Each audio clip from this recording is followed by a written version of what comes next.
Hi everyone, welcome on board to HON0UR.tv, where you get the reliable news that is tailored for you, and of course where you can actually comment and interact.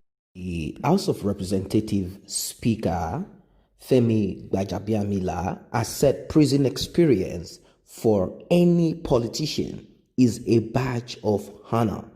Yes, that is what he said.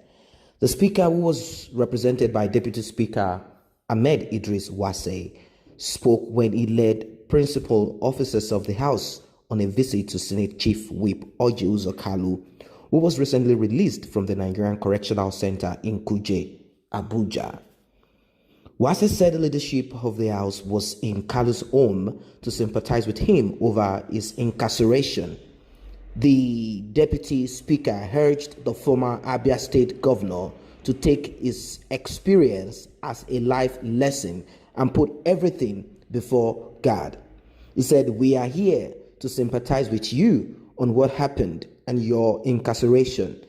As a politician, I want you to take it as one of those things. First, we congratulate you and urge you to put everything before God and believe it is a part of destiny. My leader, the late Chief Solomon La, told me not to fear as a politician to go to prison. He told me that going to prison is a badge of honor. If you are a good politician, you should be willing to taste prison experience because it will come to you in very many dimensions." That happened to us sometime in the past when we were being chased and humiliated, and he asked us to be resolute and face the issues as they were. He reminded us of how he was sentenced to over 90 years to 150 years in prison. He told us that as leaders, there is always a judgment that could be passed. As our leader, we want you to appreciate what God has done for you. Use it for the positive development of our country's judicial system. Use it in the interest of humanity. Now, guys, you have seen the different kinds of politicians that you have in Nigeria. These are politicians that they have sold their souls to the devil. And as you can see what he said, do not be ashamed. Do not be afraid. In fact, they said they should wear prison experience or wear the prison as a badge of honor. Who does that? Who says that?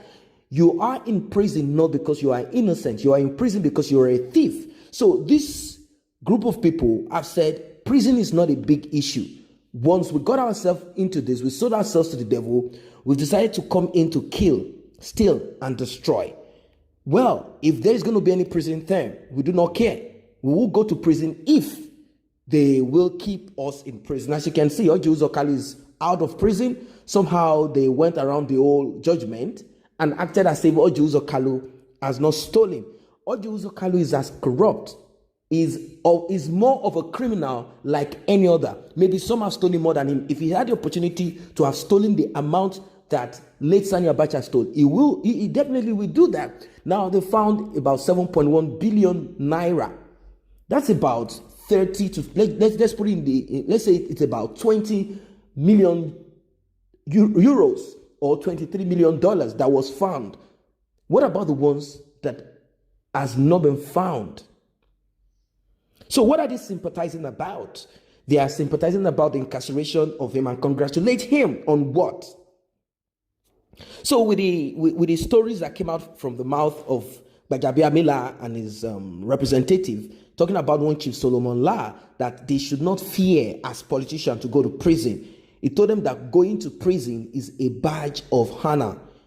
How can you be a good politician aside if something else is probably you're being persecuted? That's a different thing. But these facts have been brought out about the activities of this HON0UR, and many of them.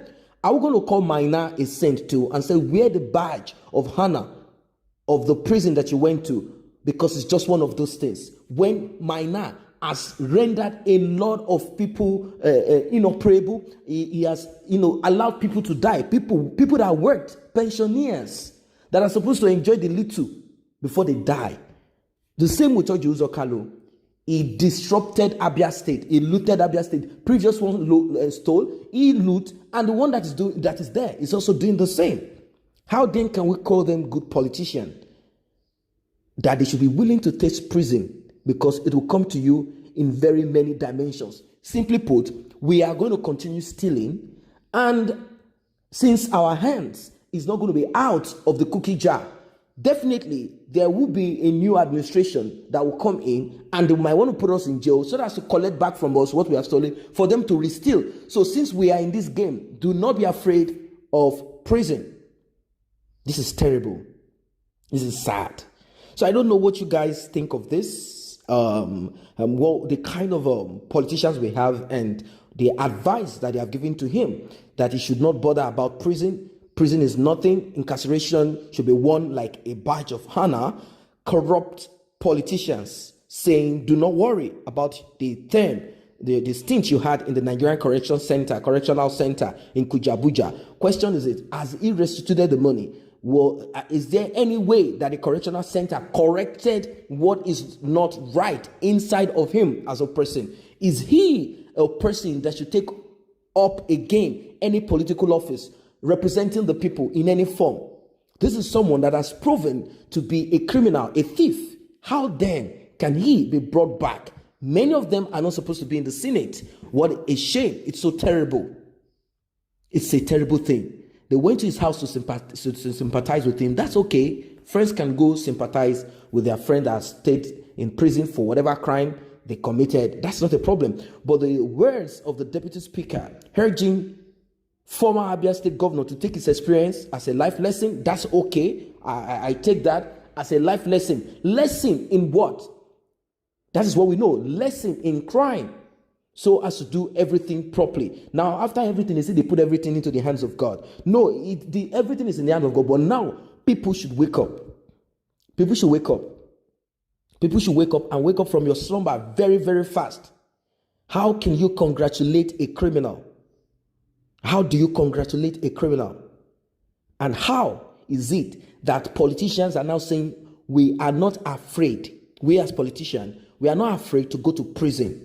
We are going to put on the prison term.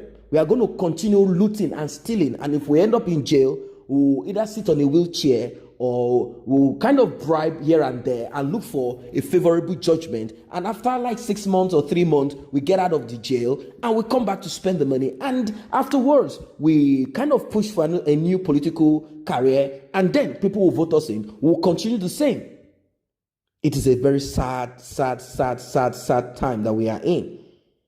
How can you be a good politician and then be talking about willing to taste prison experience because it will come to you in different dimensions? No, rather he should have said, if as corrupt politicians, as criminals, as common thieves, as a person that has decided to kill, steal, and destroy, we know that the rest of the criminals like us that come in might decide to put us in prison. So we are willing to taste the prison experience because it will come to us in different dimensions as we are thieves and we do not want to stop stealing. That's just what this is.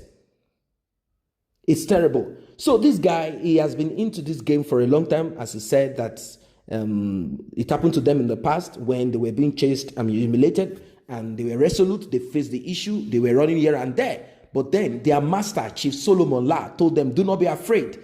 I was given 90 to 150 years in prison.